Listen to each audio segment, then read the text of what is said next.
Hey, what's up everybody? James Brandon here. I've been gone for the past like two and a half weeks on a trip to Kauai and the Big Island. I was leading a photography workshop there, which was incredible.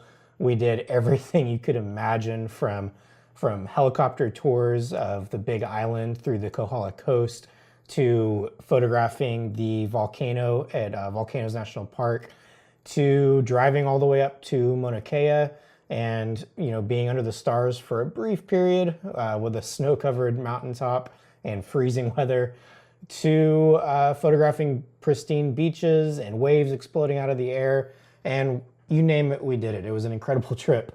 So I've got this email here, which was kind of perfectly timed with the trip, and it's from one of my previous workshop students.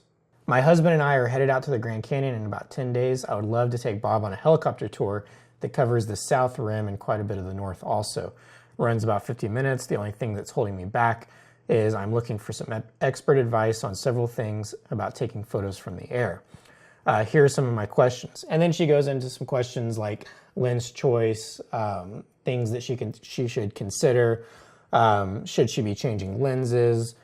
This and that. So I thought it would be good to just put together a video with 5 of my most common questions that I get about this sort of thing.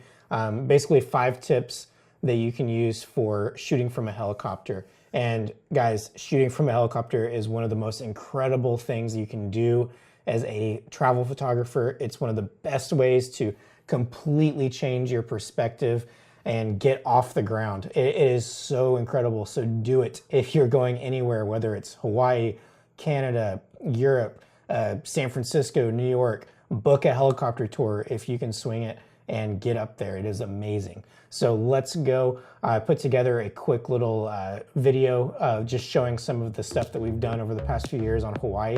And after that, we'll get right into it. All right, let's go.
Okay, so the first tip is go doors off.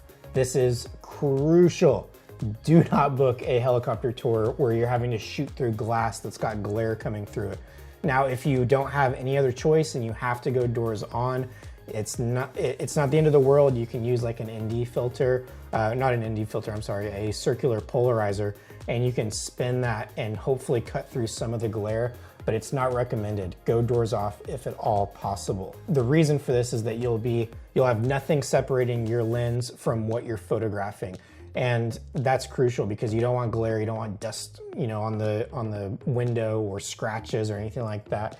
And it also is just exhilarating having the doors off and being able to just feel the wind and lean over and look down and stuff like that. It gives you so many more options. All right, tip 2 is dress warm. If you are going on the helicopter tour of Kauai, for example, you're going to be going from sea level all the way up to 4, 5, maybe 6,000 feet in the air, and temperatures drop substantially when you go up there. There's a lot changing between sea level and 6,000 feet, and if you don't dress warm, you're going to be freezing your butt off the whole time.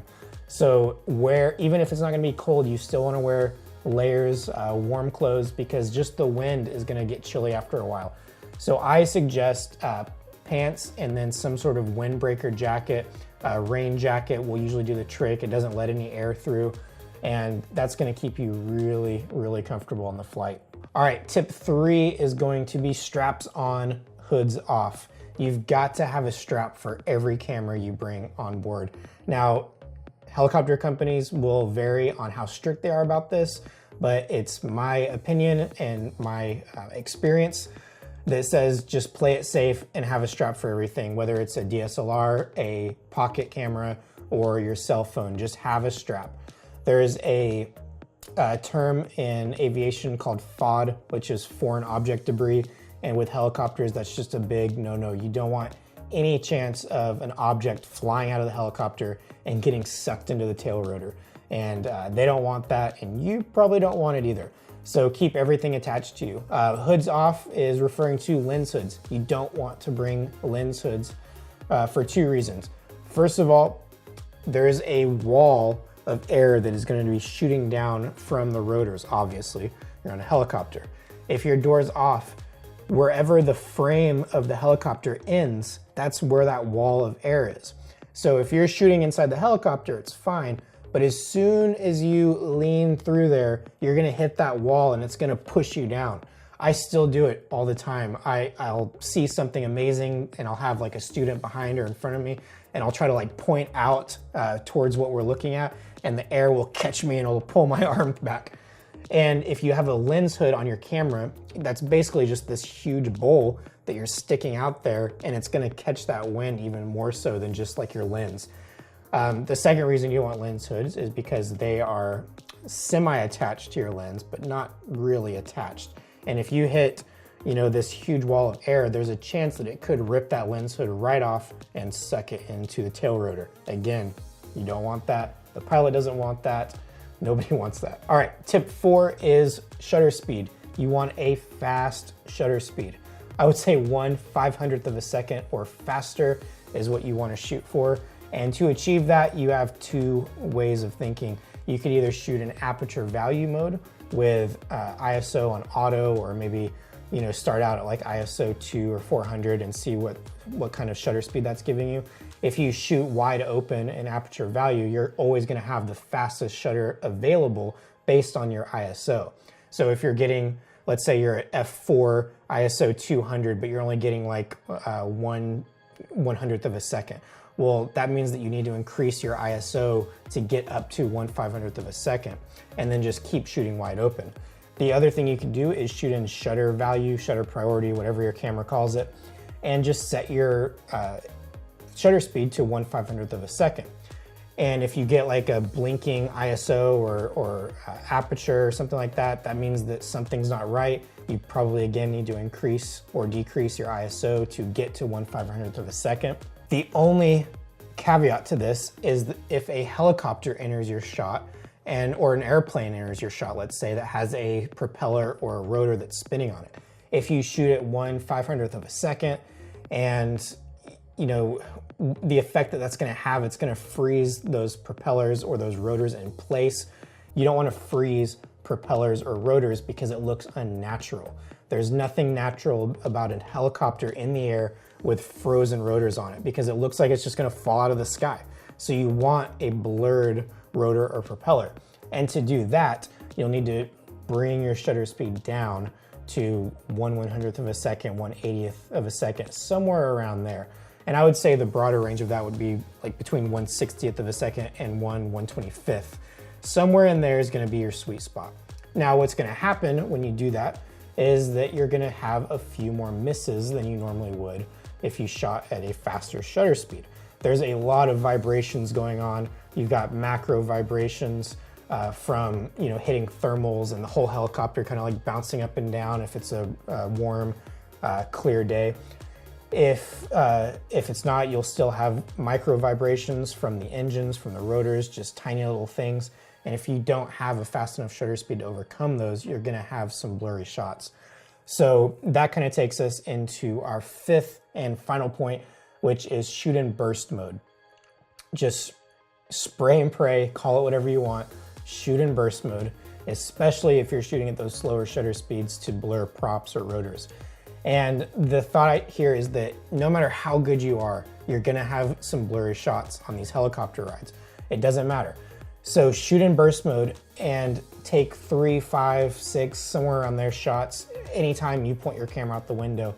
And you'll probably notice that 1 or 2 of those are gonna be blurry and the rest are gonna be sharp on average. And that's what you're going for. That's why you're shooting in burst, because you want to see what you're shooting at, hold down burst, and then somewhere in that burst, you're gonna have that shot that you want.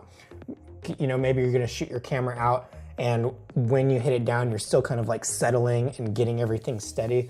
And then somewhere in there, you're gonna hit that sweet spot and get a sharp image. And that's why you wanna shoot in burst. It's safety in numbers. So, okay, that's it, guys. I hope you enjoyed these 5 tips for shooting out of a helicopter. And if you've done a helicopter tour anywhere, let me know in the comments. Let me know how it went.